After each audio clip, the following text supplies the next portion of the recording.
Hi guys, maligayang pagbabalik. So magandang araw po sa ating lahat. So mayroon talagang nag-request po sa akin na i-update ko yung mga bonsai ko o bonsai material. So makailang beses na po siyang naka-upload dito po sa channel ko. So mas maganda na may update ko po siya. At least kung nakasunod kayo o napanood nyo yung mga naunang video, magkaroon talaga kayo ng idea kung paano siya iporma na hindi kayo masyadong maraming ginagawa.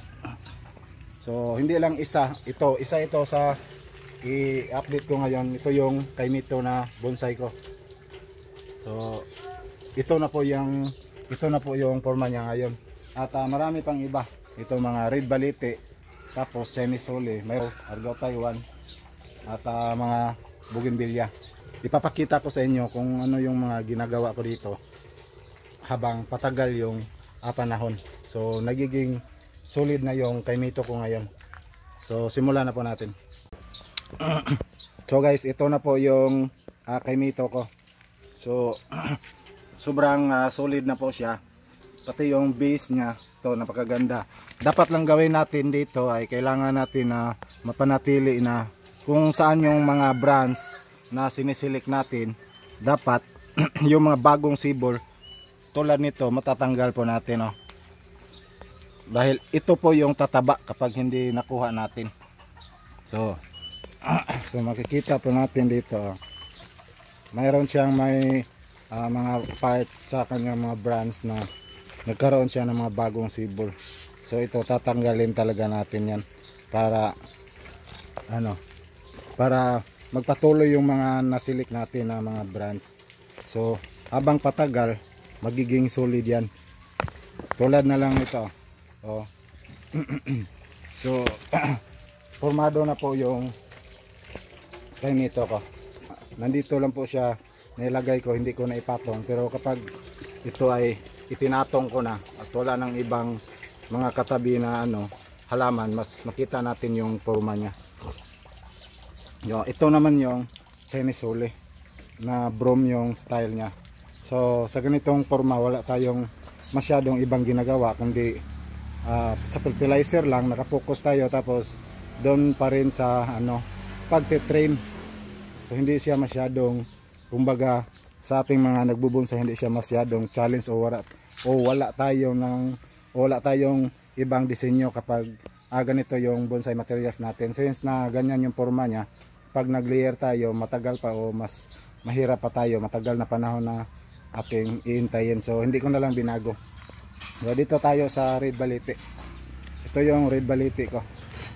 Yung sa red balete, dito paulit-ulit ko na itong sinabi sa mga nauna kong video na dapat wag masyadong mataba yung ng red balete. Kapag sobrang taba niya o nagwa-wild siya, mas pumangit siya, hindi siya gumanda tingnan dahil hindi yun nagmamature yung brands niya. So ibig sabihin nagsitabaan yung mga nasilik nating brands, tapos pag dating ng panahon hindi na siya maganda tingnan, nasubrahan siya. Ganon yung experience ko sa red balete. Totoo yan. So kaya ipinatong ko siya ng mas mataas, tapos yung mga ugat niya na papunta sa baba na magsusupply ng mas matabang kinakat ko para dun lang siya sa kanyang pot, kumukuha ng mas maraming source nang sa ganun hindi siya masyadong makataba, matured yung mga brands na nasilik natin. Tulad nito, ito mga hindi pa masyadong maliit yung hindi pa masyadong malaki yung brands niya, pero matured na, maganda na siya, diba? Tapos pag nag-trim po tayo, sobrang ganda po ng resulta, nagpupula po siya dahil hindi siya masyadong mataba. Tulad nito, ito hindi pa ako nag-trim, pero ito sobrang pula ng ganito yung paraan ko kapag nag-train po ako ng red balete. So para hindi siya masyadong lumalaki. Ito yung unang ginawa ko, kung napanood nyo sa naunang video, binalot ko po siya ng tela, tapos yung mga rack ganyan, oh.